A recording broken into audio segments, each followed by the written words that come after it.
Hello there. During this episode, I'm going to provide you with the insight on 3 menopause fitness makeovers. Without disclosing or intruding or breaching client confidentiality, these 3 represent unique situations not uncommon in the 25 years that I've been coaching midlife women. In the last decade, I've grown far more knowledgeable about how to help and the science behind both the getting stuck and the tools to get unstuck. I'm Deborah Atkinson. You're listening to Flipping 50, where I share what to eat, how to move, and how to change your mindset so that you can have the energy and the vitality that you want, need, and deserve in this second and better half.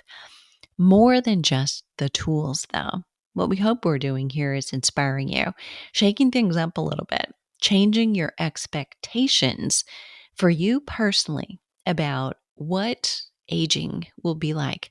Because let's face it, we're not going to escape that one. I don't love the term anti aging because, again, we're not going to be able to actually do that successfully, but we can age successfully. We can change what it means.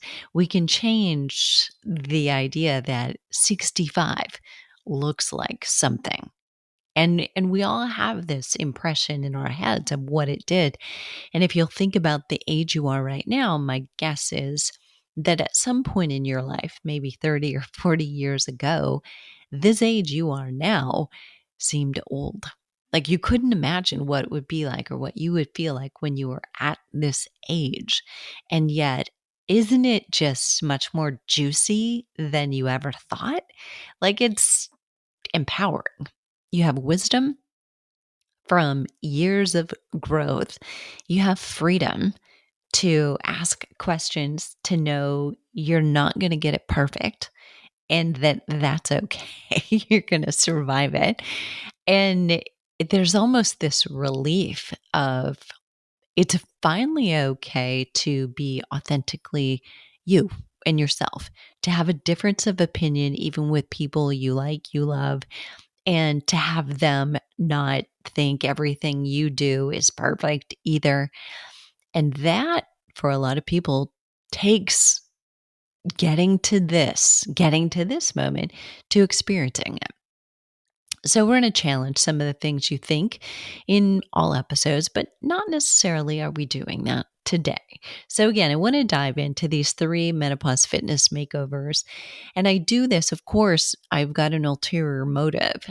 I'm hoping that if you see yourself in any of these, in any way, that you can stand outside of it and listen to what are the solutions and what is the old way, the old school way, maybe the old way trainers were trained that still may be in action today of going about it, how that might backfire and what the new way to approach it actually is so that we get through it, we get past it, and we move on. But first, before I dive in, I want to make it clear. Exercise does not replace or create hormones where you're not making them at all.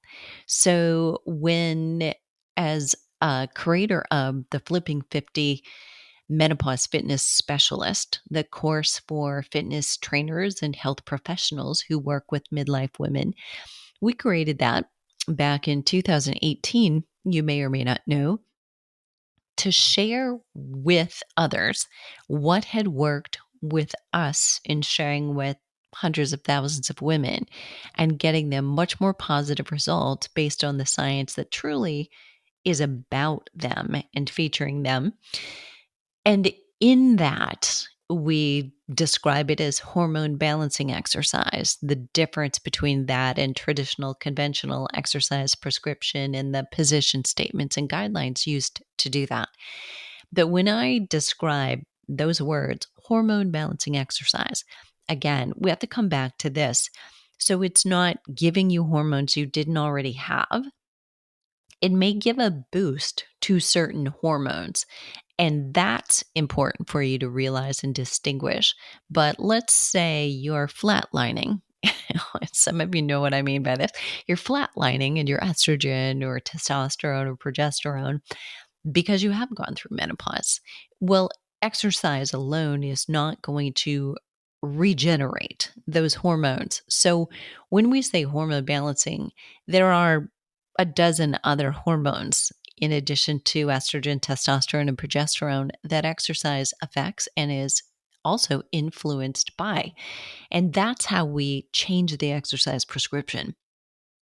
So, ironically or not so, a lot of fitness trainers and even health coaches are go through training and they're still in this I believe state of it's about a quota. Like you're supposed to get X amount of cardiovascular exercise a week. You're supposed to get X amount of minutes, supposed to be at amount of intensity.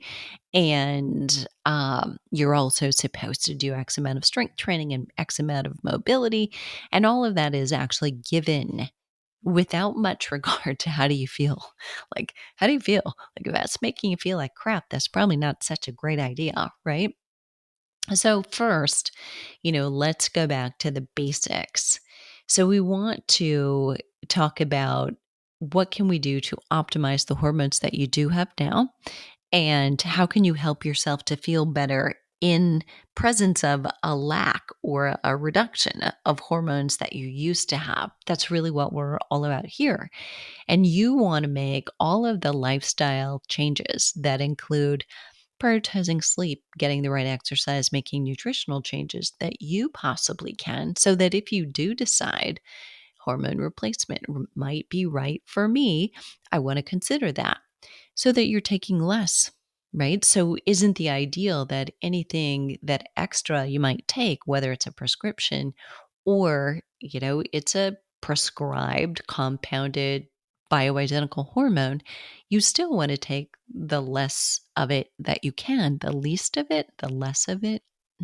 Okay, awkward.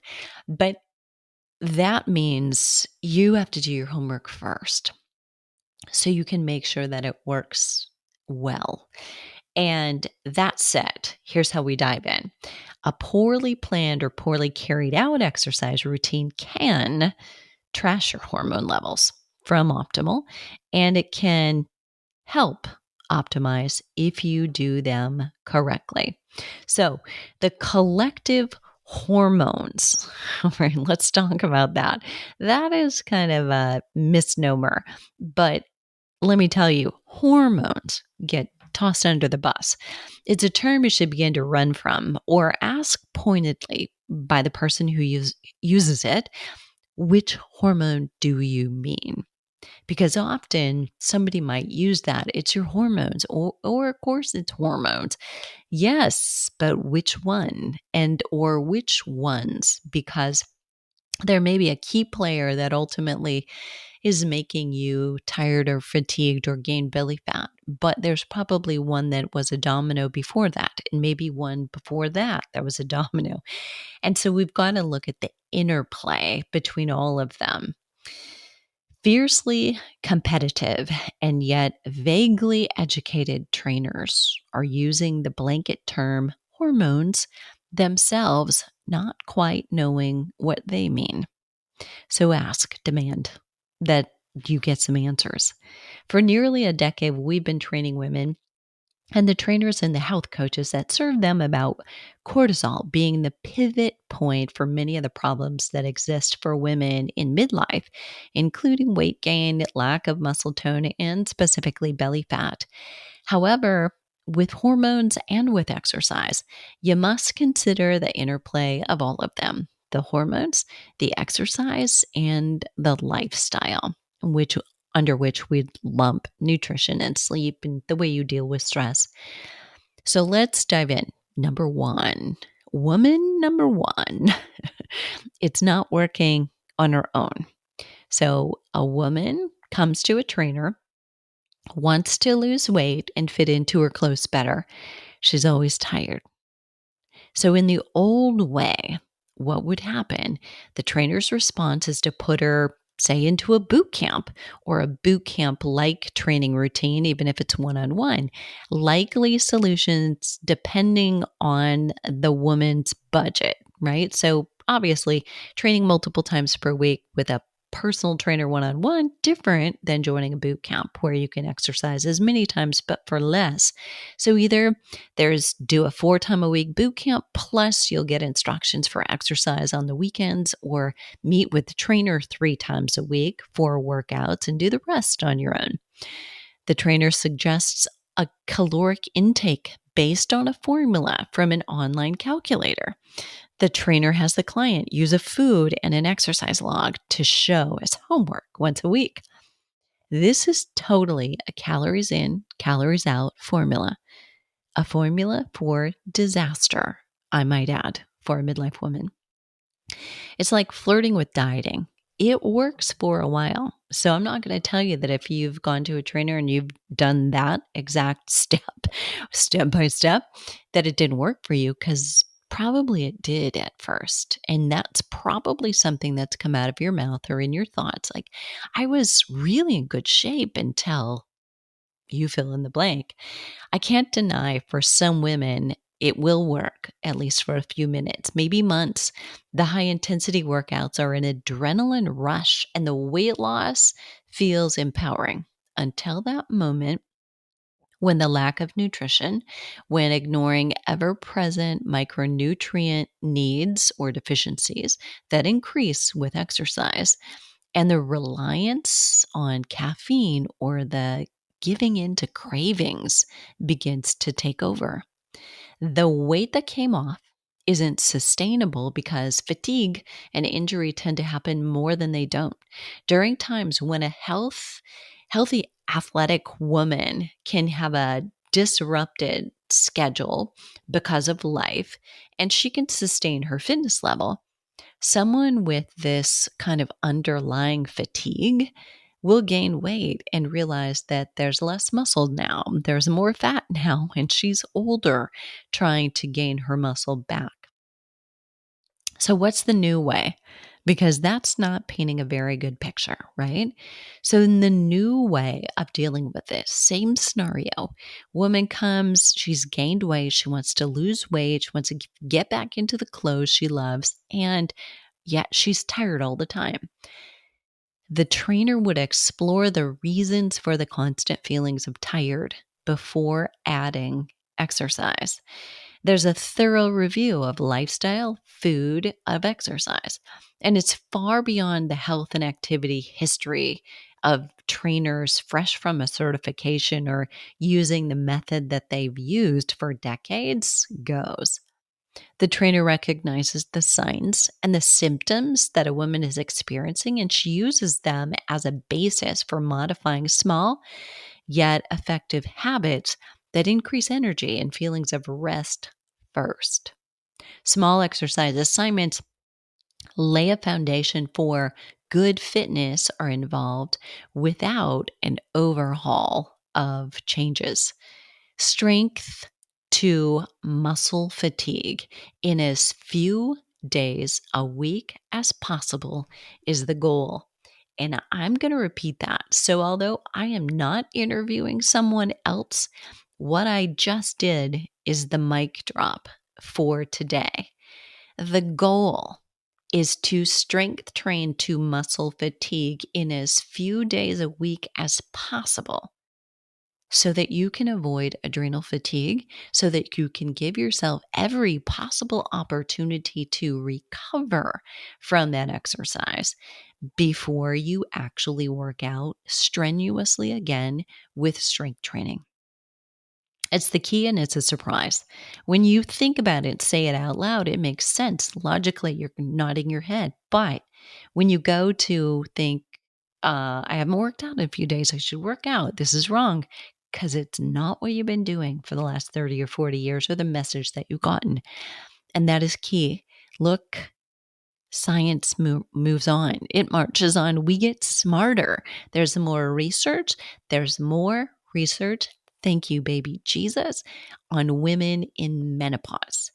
And it's not a ton still, but more is coming because we're demanding it. and we need to still be demanding it. We have to demand it of the trainers and the health coaches that we're willing to say yes to. They can't just be convincing. They actually need to know their science.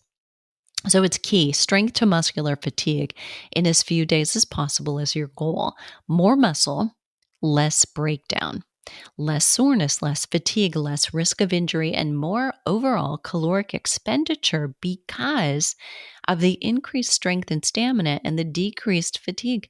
You're not having to couch compensate and make that excuse like, oh, could you do it? I'm so tired. I worked out today. I'm so sore. I can barely go upstairs. These things indicate that you've done so much muscle damage that it's not a positive. We want to give that up. And I know some of us loved it. Some of us loved it when we were sore for days because we'd done so many walking lunges or whatever the exercise might have been. But truly, we've got muscles now that are less resilient. Like it or not, the muscles have aged. And, you've got old towels or old sheets. They're faded, right? Because they've been washed a lot of times. It doesn't mean they're not still good, but they don't look like the brand new ones off the shelf. And your muscles are like that too. So while, yes, you don't want to plant the seed that you're old and so you can't do X, Y, and Z, what you do want to do is respect how you do it, how you will approach it. So there's a blueprint, but though there's a blueprint for menopause fitness, there is no one size fits all approach. Here's how a blueprint works. It's like, if this, then that. And if this, then something else. There's a process to arrive at the apparently healthy midlife status before applying the blueprint. So although if you're energetic, you're sleeping well, you're about at your optimal weight, but you want to optimize your muscle and your bone density and brain cognitive health through exercise, then here's the formula. If you're not there yet, we don't take you, tired you, exhausted you, not sleeping well you, stressed you, and apply that same situation. It's like, do you have the flu? Well, then we do something different. We don't give you kale and salmon when you have the flu, right? So likewise with your exercise. And for those that want more, those of you who are listening who like to compete, you want to get back to triathlons or races or road races, even just competing with yourself, because that's motivation to have something on the calendar. You want performance or competition, there's an exchange, ideally, that will happen for you of traditional volume. So if you, like me, so I've done triathlons. I love them. I love mentally, I love them. Right now, my hormones think they're the Antichrist, but, and I hope I'm not offending anybody with that, but you've got to exchange traditional volume for doing any kind of endurance sport for better planned, better quality workouts that mean you can reduce the volume. You don't go out there and do junk and garbage miles anymore. I mean, that was a 1970s called and wants it back kind of thing. But as recently as 5 years ago, that was still the way athletes train. When I lived in Boulder for 6.5 years, I watched everybody. I watched age group athletes. I watched brand new first time Ironman athletes or any distance triathletes really train twice a day, beat themselves into the ground. They were exhausted most of the time or injured. And they were the kind who they would train and then they would rest and recover. They were in massage. They were in compression boots, compression socks. They were getting physical therapy regularly because they were hurt or injured when they weren't training or were competing or while they were. But that is not the way. So there is a very rare few who can do that. And they generally can do that for a very rare few years of their career. And you will find that someone peaks and then they have to back off. They're no longer that because they've paid the cost of beating themselves up. There's a different way to train, and you can do it so that you can reduce your volume by, half to at least a third, or a third to almost a half, depending on how you want to say that, without it resulting in a negative performance. What we find is that if you have a good foundation of fitness to begin with, we can reduce it by planning and strategizing a little bit better with your training. So it's not just all about volume and slogging away miles that are really kind of junky. So the method determines the effect of calories eaten and the calories that are burned on your hormones. So when we look at, what's the best way to take one woman who walks in the door, wants weight loss, and isn't fitting into her clothes, but she's tired all the time, we have to look at what's she doing? What is she eating now? What is her rest? What other signs and symptoms does she experience? And go well beyond just your health and your activity history. So we just don't go jumping in saying, okay, here's a program, you should do this. We say, what are you doing right now? What's the evidence we have of how it's working? Signs and symptoms that you're experiencing. And that informs the next step, the tinier habits and the tweaks that we can make that have a big impact. Remember this, hormones, not calories, control whether your body burns or stores fat. You're not a calories in, calories out equation. So the question I have for you is, are you burning calories or are you burning out? In midlife, more than ever, it's about what the exercise does to your hormones. Okay, now, woman number 2, behind door number 2. Let's say the diet didn't work for this one.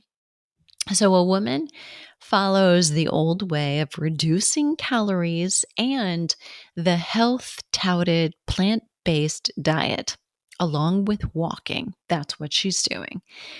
It works for months. She's losing weight. She feels euphoric until she doesn't. She realizes that after reading about why this would happen, she's lost lean muscle. So she didn't understand it at first, why it worked for a while, then it stopped working, and then she actually began gaining weight and couldn't take it off, but she also lost muscle tone. She started reading up about it and found me. Her metabolism is slower. She's got less muscle, so that's going to make that true. She's postmenopausal by now, and she's experienced the accelerated loss of muscle and bone that happened during that menopause transition. Usually that's the last couple of years of perimenopause, first couple of postmenopause. And while you're in that last couple of years of perimenopause, you can guess and project, but we don't know. It's 12 months since your last period, but at any given point, I think a lot of women think or hope they're there, and they'll go 5 or 6 months with no period, and then all of a sudden, boom, now they have one. And so starting over, ding, ding, ding, round 1 again. So it's a little bit difficult to predict, but you, in retrospect, can always say, okay, here's where I'm at. And if you know you've begun to cycle or you're in your mid to late 40s, if you're not strength training, smart thing to begin doing, because you're going to go through a period of time where if you're not, you will lose more muscle and more bone density. So the time to put the brakes on that is before you get there. Now, will you lose some? Temporarily, yes, but you can mitigate the amount and you can offset that. So this woman struggles to change her idea of healthy eating. So she still sees a bagel and fruit as a healthy option for breakfast, not realizing that the spike in the blood sugar and insulin put her in fat storage and determine a trajectory for the day that is not optimal. She'll experience during the rest of the day more hunger, more cravings, and probably a need for caffeine. She even resorts to 5-hour energy to sustain the ability to focus and the energy to finish projects. So the old way. What is the old way? She's commended by a trainer somewhere for her goal to reach 10,000 steps a day. Even though she doesn't quite reach it, she's conscious of her movement. She's asked to increase her activity level so that she's doing more jogging or interval training and to start strength training 3 times a week. The trainer asks her if she wants to continue plant-based diet and has her consciously adding protein to each meal using smart combinations of the plant proteins. New way. She's asked to abort an emphasis on step count in favor of strength training to regain lean muscle and improve metabolism as well as her energy level. So, say you get 5,000, 6,000 steps a day. And, in effort to get 10,000, you feel like you can't possibly fit in strength training too. Letting that next 3,000 or 4,000 steps go in effort to get the strength training would be most beneficial. So you've got to really think about what are your highest priorities. Well, if you need lean muscle and you need bone density, more steps are not going to get you there. There's also the new way, a discussion about the need to use caffeine for energy. A healthy, vibrant woman with access to high quality foods and options for activity should have energy. And if that's not the case, and there are, say, A, lifestyle factors to change, most likely, and B, tests, meaning a lab test to look at that could help compliance of those said lifestyle changes. She's asked where she'd rather start. And for some women, it makes sense to start with lab tests so you can see it for yourself. And the places in this case might be, let's look at, make sure, first of all, we're tracking what's your percent body fat, how much lean muscle do you have, and we're looking at what's your micronutrient density. So let's look at certain things like your B vitamins, like your iron levels, especially if you've been on a plant-based diet, your B vitamins I meant, but B12 specifically for energy, vitamin D and magnesium. So all of those related to energy. And if somebody is tired all the time, I would want to take a good look at those and then read them, not for norms, but for optimal levels, and ask, do you want to look at closing this gap so you're in more optimal levels if you're not? That may be a place to start. Daily tracking of her energy level in response to her food and exercise would begin as soon as possible, but not necessarily tracking the food and the exercise. For this reason, that can really spiral downhill. So you've got to be careful of it. Even in the presence of proof that what you're doing right now is not working, let me just say this. We sometimes resist the very obvious need for a change. We're used to thinking that in order to get what we want, we have to cheat the system or have a shortcut. And the shortcut, truly, it's just simple habits of the right nutrition, the exercise for the phase of life that you're in. That's not suggesting, by the way, that you settle. It's suggesting that if you do things based on your hormone needs right now, you will get what you want. So if you really will thrive and your energy will be high at a certain weight and certain level of body composition, then you shall have that. If you have the right habits, your body will naturally want to be fit and healthy. It doesn't want to be sick. Disease or dis-ease is just a sign and a symptom that what you're doing right now is not working. And so I want to make that very clear. You can have what you want. That's not suggesting at all that you settle. You can have the energy and the look and feel amazing at this age. And by the way, that's not for your age, just simply, period. At this age, you can look and feel great. Woman number 3 in this menopause makeover. So this is the last one, but this you may identify with. This is the overachiever. I see you out there. So a woman with discipline in spades and commitment to routine is gaining weight instead of losing.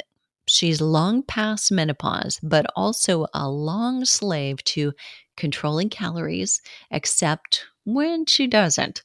And that is, she's still quote unquote being good or disciplined, or she's associating good days with eating lower calorie, not blowing it. She really hasn't adopted a lifestyle of eating in a way that makes it possible to eat foods that agree with her no matter where she is or who she's with. It still has this good bad sense to it. And it's not a choice as much as something that she feels like she's doing. And, if she thought, well, this doesn't matter at all, she would eat a different way. Whereas when you finally get to this place where certain foods make you feel better, make you think better, help you sleep better, all of that makes it really easy just to choose them and to say no thanks to those things that don't leave you feeling good. I know for all of us, if you're at a Mexican restaurant, they bring the chips to the table, they sit them in front of you. It is really hard to resist.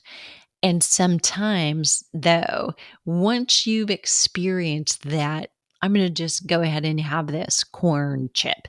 And, what the heck with corn being a sensitivity and it bothering me. And when you've experienced how it feels afterward and it doesn't feel good, it's no longer hard to pass it up and say, could you take this away? And just not let them sit there. And, or they sit there, but you don't even have to touch them. That's not hard. And that is a difference between really choosing something or disciplining yourself into something. So, this is the difference between what we call healthy eating habits or healthy relationship with food and disordered patterns of eating. If we're talking about a continuum, on the real far right of all of this is disordered eating. So it's where anorexia, bulimia, and purging, also by exercise, not just in other ways, and compulsive overeating, it's where they live. This is an area of distinction that we make in the Flipping 50 Menopause Fitness Specialist course. At midlife, we're back in a situational transition that is often the trigger for greater struggles with disordered eating patterns or eating disorders. So it's really an important piece for trainers and health coaches to distinguish and break down and identify, not just for their clients, but sometimes for themselves. So here's the old way. This particular client struggling with weight, what do? The old way would be to commend the client on the activity she's doing, encourage more of it. Burning calories becomes the key. Monitoring food and counting calories becomes the focus. There's a projection made that if calories are reduced by X and activity is maintained or even increased by Y, then the weight loss will happen in this specific time frame, Z. And it backfires. The woman, already ultra aware of the number of calories in her food, now has a light shined on it, and she's going to want to accelerate progress. You ever felt like that? Felt like, oh my gosh, I'm doing so well. And then we want to, maybe if I decrease what I ate even more, make progress even faster. So thinking about food, planning meals, counting and logging every calorie become a part-time job, one that you actually can't shut off very easily. There's very little focus on how she feels, how she's sleeping, whether she's gaining strength, getting faster, feeling like a benchmark workout is easier. So what I mean by that is sometimes there isn't the ability to look at, is there a strength gain being made, but a workout that, is a typical ride or a route that she's run or walked or whatever it might be, if that's done periodically, over time, ideally, it should get easier in some way. You should realize that it goes by faster. You do it faster, or it just feels like same distance or time, but it just felt easier. Like it just wasn't an effort like it would have been once. So those little ways of benchmarking. The new way of supporting a client, if you're in this place yourself, ideally you find a trainer or coach that's sensitive to signs of lifelong dysfunctional relationship with food. And there's an agreement to completely abandon tracking and counting calories or points. Instead, the focus is on what to include, where to begin, what to add.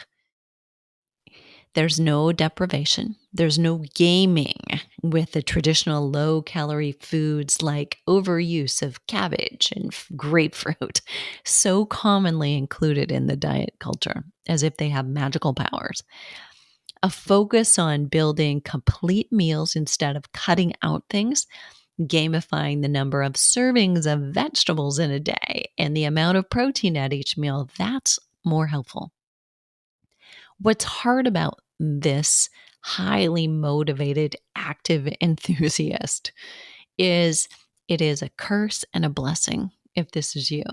The hardest thing for an overachiever is cutting back on something that they feel is a part of their identity.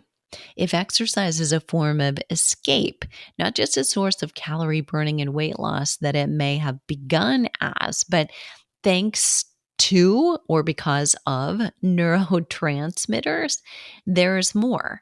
There's feel good that comes or a relief of anxiety and a lift of depression with exercise that isn't experienced otherwise. It's unique for each individual, but it's a source of control and stable source of calm for those that find this to be true for them. Removing any of that can leave somebody feeling lost. Like any drug addiction, a negative addiction to exercise can occur. For first, there may only be the evidence that you're tired, you're sore, you're not sleeping as well, you're always hungry. Those, though, you might deny. Just saying, gently, with respect.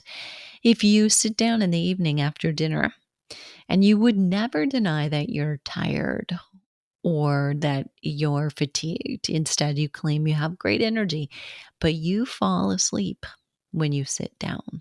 When you allow yourself to be still, that would be a sign that probably there's a little bit more latitude there for fatigue and not necessarily as much energy as you might think would be there for someone who's as active and healthful. There may be the withdrawal from activities with friends because it interferes with exercise or includes foods that you don't eat. So you won't participate because you don't trust yourself. That in itself isn't a sign of addiction because self-care actually sometimes may require you to skip breakfast with the family to do your strength training or to miss a dinner in order to take care of yourself. And, at times there's going to be reasons why you may need to remove yourself from a trigger situation where you know that you're trying to change your own habits and going down that place where you're going to have to swim upstream among people and explain yourself why you would want to be healthy. Isn't that ironic in 2022? But we do have to do that. That will sometimes happen. But later, in an instance like this, there's often escalation. So 4-mile walks turn into 5, or a once a day walk turns into, well, I'm going to walk twice a day. Or sooner or later, pounding and repetition and use of joints and ligaments without adequate recovery, because rest is hard for somebody who's in this cycle, leads to depressed immunity or to injury. And, or, the lesser of those is lack of progress and maybe weight gain, where you would think weight loss should have been the answer and solution. So there you have it. That's really three kind of typical situations. And let me just recap them a little bit. So, in the first instance, it's a woman who's working out on her own and she comes to a trainer. She wants to lose weight, fit into her clothes better, but she's already tired. Woman number two was really coming post off of a diet, a quote unquote doctor regulated, doctor initiated plant based diet. And she found out that although it did work, she lost weight, she lost a high percent of muscle, meaning metabolism slows. Over time, that will backfire. Perhaps that plant based diet on an intense strength training regime might have worked better. But for a lot of midlife women, eating too high of carbohydrates, failing to get adequate protein in fewer calories, meaning from animal protein versus plant, will serve your hormones better. And then number three was a woman who needed a fitness makeover, an overachiever, totally committed to exercise so much that she's used to doing a lot of exercise on most days and on cutting calories. So there's a huge gap there between her energy needs and what she's taking in. And the mindset is the biggest piece with someone who's in that situation. And that's not an overnight shift. That's not a matter of listening to a podcast and suddenly making a change. But it is a matter of beginning to say, could that be me? Is that me just a little bit? And any one of those, if you could see yourself in it, hopefully you got some tips and cues on respectfully where to take next steps and what it is that you might do. And in any one of these situations, any one of you listening right now most likely has a friend or friends who fit in one of those categories. That it's not necessarily our job or role and often will backfire to point it out to them. But there are ways sometimes that you can point out, well, what if you tried this? Or told the story about someone else, maybe simply shared the podcast. There are ways to help people out of the corner they may have painted themselves into unknowingly, because until we know, we don't know. And when we're in the frame, it's really hard to see the picture, right? So you've got to kind of give them a way to hear it and see it from all different angles, I guess, if you will. So if this resonates with you, any of you, I will link to the Flipping 50 Cafe while I'm delivering this live just for a very, very short time. This is like the last day. We're in the tail end of open enrollment. It's open twice annually. And at that time when we are open for enrollment, we open to both a monthly and an annual option. And annual at the time of this post for the first year members, there is always a considerable savings. And this time right now, it's a $239 savings compared to what it would be if you went month to month annually. So if you know you need or want to commit to yourself to say, yes, I'm in it, I'm going to do this. We sometimes, and hate to say it, maybe, but total transparency, if we pay, we play. We pay attention. So consider it if you've not found a solution that's already working for you and you're not already feeling the way you should and you deserve. There's no more comprehensive membership for menopause women in the world. So I hope this has been helpful, shed a little light, maybe on some of the challenges or default thinking that you come back to that's getting in your way of getting you the progress that you want, need, and deserve. All right. The show notes for this one will be at flipping50.com/menopause fitness makeovers. And what are you waiting for? Let's start flipping 50 today.